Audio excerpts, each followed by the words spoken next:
Welcome to top double nine news. April 1, 1935 సంవత్సరంలో భారతీయ reserve bank RBI స్థాపక దినోత్సవం. డాక్టర్ బిఆర్ అంబేద్కర్ తన పుస్తకంలో సమర్పించిన మార్గదర్శకాలు, పని విధానం మరియు దృక్పథం ఆధారంగానే ఆర్బీఐ ఆవిర్భావ ఆలోచన రూపుదిద్దుకుంది.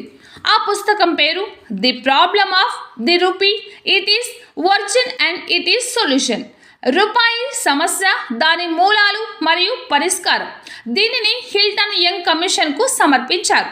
హిల్టన్ యంగ్ కమిషన్గా కూడా పిలువబడే 1926 నాటి భారతీయ కరెన్సీ మరియు ఆర్థిక వ్యవహారాల రాయల్ కమిషన్ చేసిన సిఫారసుల ఆధారంగా ఈ బ్యాంక్ స్థాపించబడింది. డాక్టర్ బిఆర్ అంబేద్కర్ చేసిన అవిశ్రాంత కృషి ఫలితంగానే భారతీయ రిజర్వ్ బ్యాంక్ ఉనికిలోకి వచ్చింది. నేటి ఆధునిక భారతదేశ రూపురేఖలను తీర్చిదిద్దిన తన దూరదృష్టితో ఆర్థిక శాస్త్ర కోవిదుడిగా మరియు మానవ హక్కుల రక్షకుడిగా వెలుగొందిన ఆ మహానీయునికి ఈ శుభదినాన మేము మా హృదయపూర్వక నివాళులర్పిస్తున్నాం. టాప్ 99 న్యూస్ యాజమాన్యం.